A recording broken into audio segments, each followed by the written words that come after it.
I will just say I'm here talking to Angela and Kerry from St Vincent de Paul, who we're very privileged to be able to give a donation to today, which came from our community chest at the Co-op. And I really just wanted to find out a little bit more about, we all know what a great job St Vincent de Paul do, just to get a little bit of thoughts on where the money is spent or how to help the community. Okay. Well, our sort of primary aim is obviously helping local people, and normally any donations that are made to War Hope stay, or they go against our budget, so it stays local. So that's the big thing as far as we're concerned, that the money that's donated or raised in our community stays with the community, which is a big thing because that's where it's really needed. It's very much needed in the local community, unfortunately. Absolutely. So there's a lot of help that we need to get. We're all very aware of your community stores and the activity of, I suppose if you like, recycling things that others might throw away and making them valuable and available to others. What else does St Vincent de Paul do at the moment in the community? Is that the primary? That's the primary thing, I think. But I mean, with the what you're calling recycling, not everything that comes into our shop in War Hope is left in War Hope. Yeah.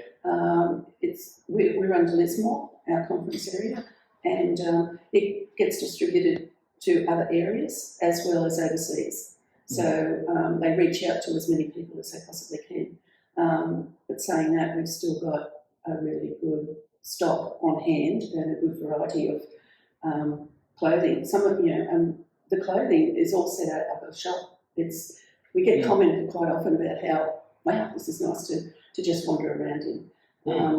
And we do have a lot of people come through our doors because the cost of living is a real thing and very difficult for a lot of people. So it's absolutely a crisis, I think, in the mid-north coast and in War Hope particularly, I suppose. So you've seen a lot more people coming into the stores and looking for help?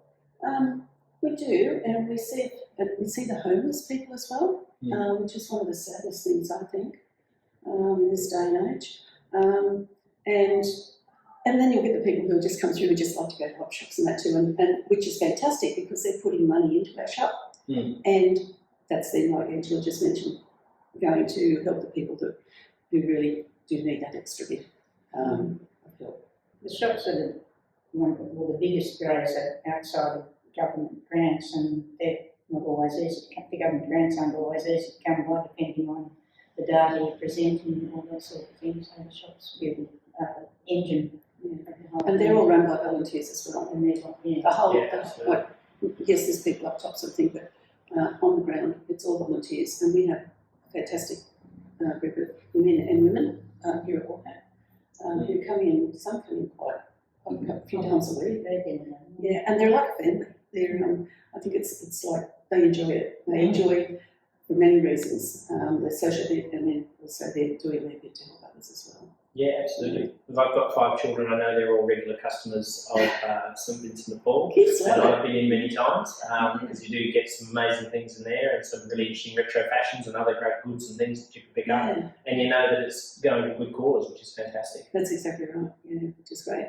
So Angela and I work on the conference side of things, which is where we actually have interviews with the people in need, and we're part of a team of 9 at the present time.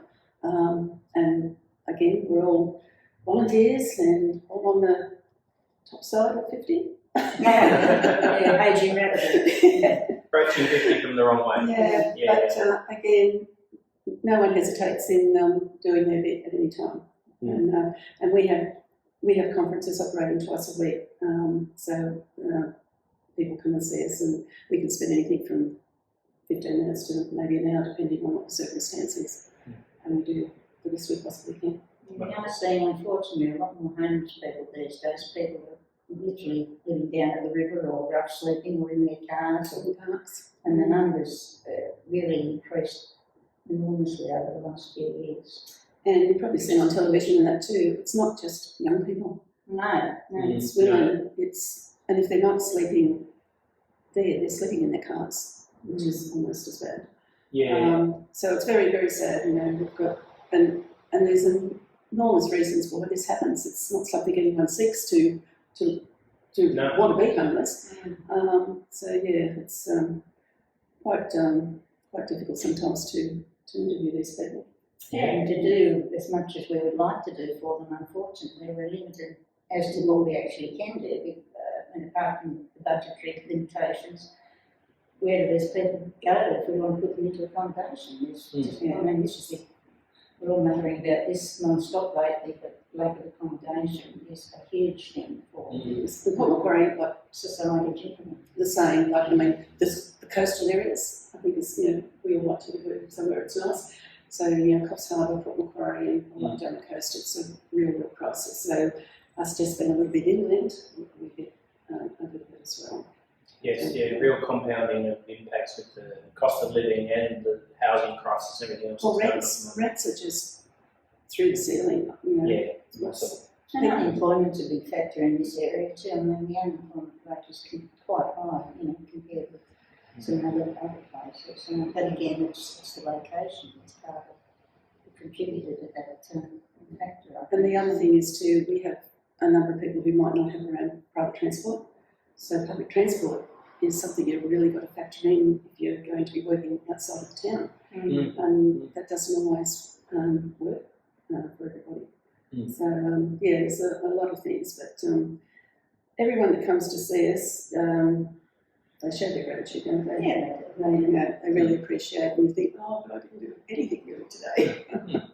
Well, We can't solve problems a lot of the time, but you know, at least we can listen, which we do, and be sympathetic to people's situations, which we are, and we can help them out with food, fuel, that sort of thing. So it's fairly seems small in the scheme of things, but it's essential for life to go on. Fortunately. So, And I feel a little bit of the guilt about having done nothing because I'm here to present you these cheques, even though I didn't actually earn them, but our members through their efforts have contributed this. So we're very excited to give you this money today. But I suppose one final question, how outside of cash donations, how can people support St Vincent de Paul and Moorhope? well, their donations through our store is definite. And if they want to volunteer to work in the store, that's a big thing too. You know, they're always looking for more people to help out. So anybody who's It's very rewarding able to do it. to do that sort of work too. Yeah. And you may or may not be aware that St Vincent de Paul is stands for a Catholic organisation, but you don't have to be Catholic to come and work with St Vincent de Paul. Yeah.